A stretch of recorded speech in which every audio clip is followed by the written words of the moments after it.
Yo mga idol, kamusta? Sports Talk PH nga pala. Ang bigating laban bukas, pag-usapan natin yan mga idol. Ngunit bago ang lahat ay huwag kakalimutang mag-subscribe at i-click ang notification bell button for more sports talk. So kanina nga lamang po ay naganap na ang official and final weigh-in para sa bigating rematch sa pagitan ng current Unified Heavyweight World Champion Alexander Usyk at ng former WBC Heavyweight World Champion Tyson Fury. Sa weigh-in po ay tumimbang ng 226 pounds si Usyk, habang si Tyson Fury naman ay 281 pounds. At dahil sa laki ng agwat ng timbang ng dalawa, kaya naman maliwanag talaga na kay Fury ang advantage sa laban na ito. Hindi lang sa kanyang tangkad at haba, at bagkos maging sa bigat. Pero ganun pa man nga po ay hindi na ito bago para kay Usyk na lumaban sa mas malalaki sa kanya. Dahilan kung bakit natalo niya si Tyson Fury sa una nilang pagtutuos nitong nakalipas na buwan ng Mayo lamang. Bukod dyan ay nagawa niya ding talunin ng 2 beses ang former world champion at superstar na si Anthony Joshua. Sa kabila ng mga higanteng itinapat sa kanya, ay nagagawan niya pa din ng paraan upang lusutan ang mga ito, na siyang dahilan kung bakit hanggang ngayon ay may napakalinis na undefeated record pa din siya na 22 wins with 40 knockouts at walang talo. Bukod dyan ay isang 2-division undisputed world champion din siya.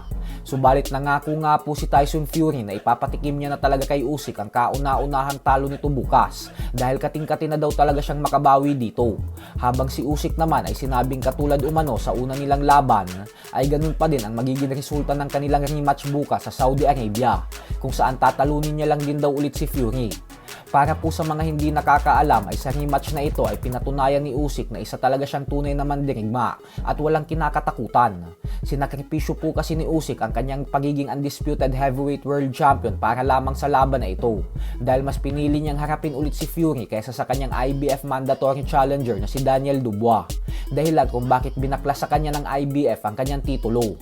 Kung iisipin po kasi ay wala na sana siyang kailangang patunayan pa kay Fury dahil tinalo niya na ito. Subalit dahil matapang talaga siya kaya binigyan niya ulit ito ang pagkakataon na magtuos sila. Sa kabilang banda naman mga idol ay mahigit 1 taon na nga po ang nakakalipas magmula ng huling beses lumaban ng ating pambato na si Pinoy boxing legend former 4-division world champion Nonito Donaire Jr. kung saan natalo siya via unanimous decision sa kamay ng Mexican former world champion Alex Santiago sa naging world title fight nila sa undercard ng Terence Crawford versus Errol Spence Jr. Subalit ngayon nga po ay nakiusap si Donaire sa mismong World Boxing Association o WBA na mailagay siya sa WBA Top 5 World Rankings ng 118-pound bantamweight division nang sa ganun umano ay makalaban ulit siya sa isang world title fight kontra sa current WBA bantamweight world champion Seiya Tsutsumi. Ang Japanese champion po na ito ay may kasalukuyang napakalinis na undefeated record na 12 wins with 8 knockouts at walang talo. Nitong nakalipas na buwan ng Oktubre lamang ay tinalo niya din ang Nooy kampiyon na si Takuma Inoue.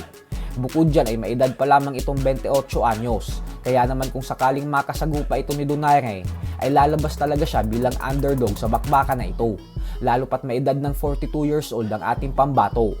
Pero syempre sa dami ng naiambag ni Nonito bilang isang legendary fighter, kaya naman hindi natin maitatanggi na karapat-dapat talaga siyang bigyan ng isa pang world title fight sa huling pagkakataon. So hanggang dito na lang po muna tayo mga idol.